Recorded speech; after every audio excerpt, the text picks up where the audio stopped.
let's talk about slashers. The premise of this movie is about 6 people who participate in a Japanese game show in which they must fight for their survival. Also, they're going to be terrorized by 3 slashers.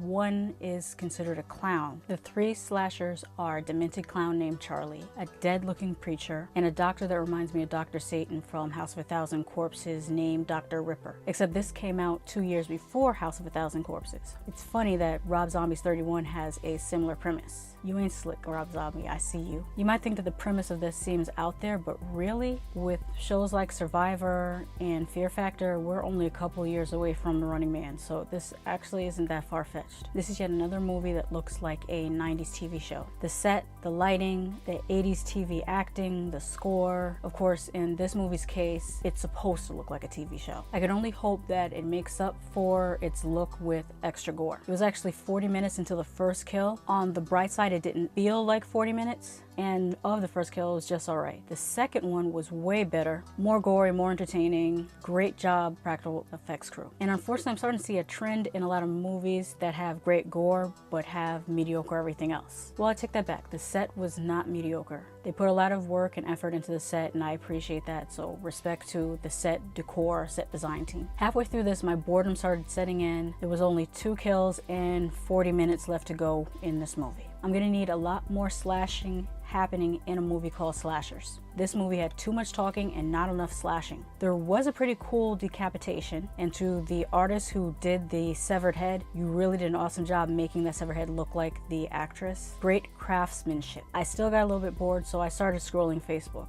and my attention didn't come back until they had another decapitation. There's one character named Megan, and she was so annoying. She kept making the same expression when she talked. Everything was showing her bottom teeth and furrowing her brow. This was her permanent expression. Overall, I give this a 4 out of 10 for enjoyment because I did end up being so bored that I started scrolling Facebook. I heard a rumor that this whole film was shot in 1 take. If that's so, that is a pretty amazing thing. I wasn't paying close enough attention to be able to confirm whether it was shot all in 1 take or not. If you like gore, it had some good bits, although I wish that there were more of them. More slashing, less yapping. The most redeemable things about this movie were the gore effects, the set design, and it all being filmed in 1 continuous take. If they cut out 30 minutes from this, had better actors, better dialogue, and at least 5 more kills, I probably would have scored this a 6 out of 10. I think they were overly reliant on the concept of it being filmed in 1 continuous shot and didn't pay attention to other elements of the film. Cool concept, great artistry by the set designers and practical effects crew. And I definitely have to give respect to the camera person who walked backwards for 1 hour and 40 minutes to film this whole continuous shot movie. Did you see Slashers? If so, what did you think of it? Let me know. I'm going to watch Rob Zombie's 31, and I'll be back to let you know how I felt about it.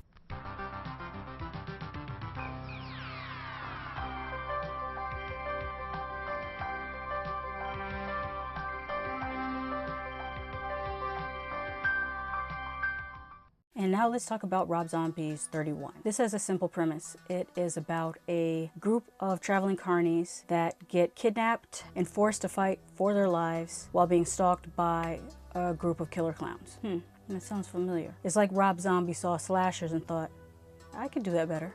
I'll just replace the Japanese game show with some 13th century era dressed aristocrats betting on the proceedings. He actually did improve upon the idea. The cinematography is great. This is really a beautifully shot film for the most part. There's one part that I took issue with, but I'll come back to that later. The set or location I could only describe as grody, and it worked for this film. The acting was really good in this, especially by the killer clowns, and there are 6 killer clowns. There is Sickhead, who is a Spanish Nazi dwarf. Yes, you heard that right. And I actually enjoy the ridiculousness of this concept. Psycho Head and Schizo Head are a pair of chainsaw-wielding brothers who, if I were to quote their dialogue, I would have had to put one of those "Are you 18?" or "Nah" things before this video started. They were comically vulgar, especially this pregnancy joke they told. Then there's Sex Head, who is like a demented Harley Quinn type character. Deathhead, who is a big 6'5", possibly 7-foot tall dude wearing a white tutu, thigh-high tights, and a garter belt.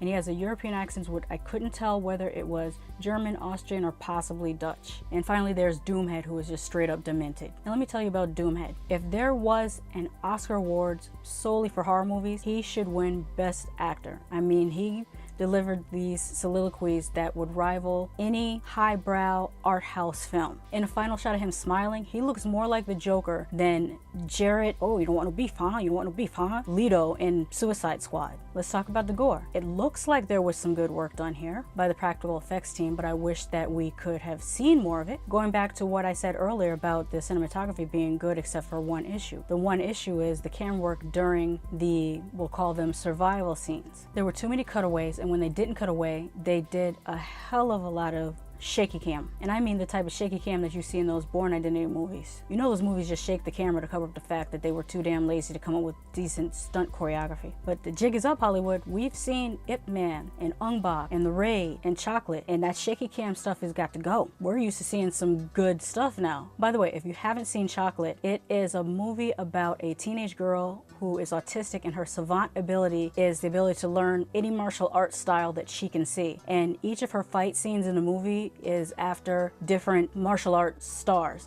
And two of my favorite scenes is one is a warehouse scene where she pretty much fights in a super Jackie Chan style.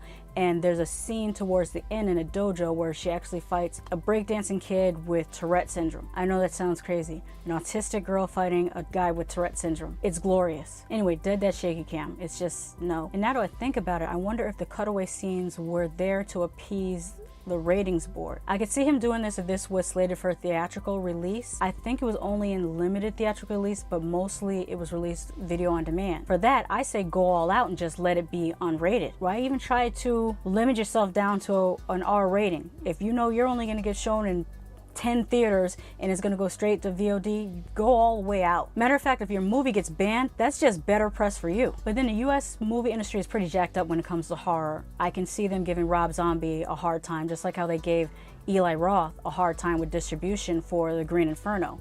Meanwhile, you got straight bullshit ass stuff like The Bye Bye Man in the Forest going in wide release. This is my second time watching 31. When I first watched it, I didn't really care for it. I now realize that that might have been residual saltiness about what Rob Zombie did to Halloween. Now that I'm seeing it again, it really isn't that bad. It's not for everybody. I feel like it's for a very niche audience, but I do believe that this will become a cult classic. I'm giving this a 7 out of 10 for enjoyment. It would have been higher had they shown me the gore and didn't cut away from it, because it really did look like the special effects crew worked on it and looked like it would have been good, but then they didn't show it to us for some reason, which I'm still thinking maybe it's a ratings issue. I don't know. I really enjoyed the clown villains, especially the Chainsaw Brothers. What were they? Psycho Head and Schizo Head. They were some foul-mouthed clowns. I mean, everything they said was foul. But as I usually say, don't take my word for it. Watch for yourself. Just because I love something doesn't mean you won't hate it, and just because I hated something doesn't mean you won't love it. Have you seen 31? What did you think about it? Let me know in the comments.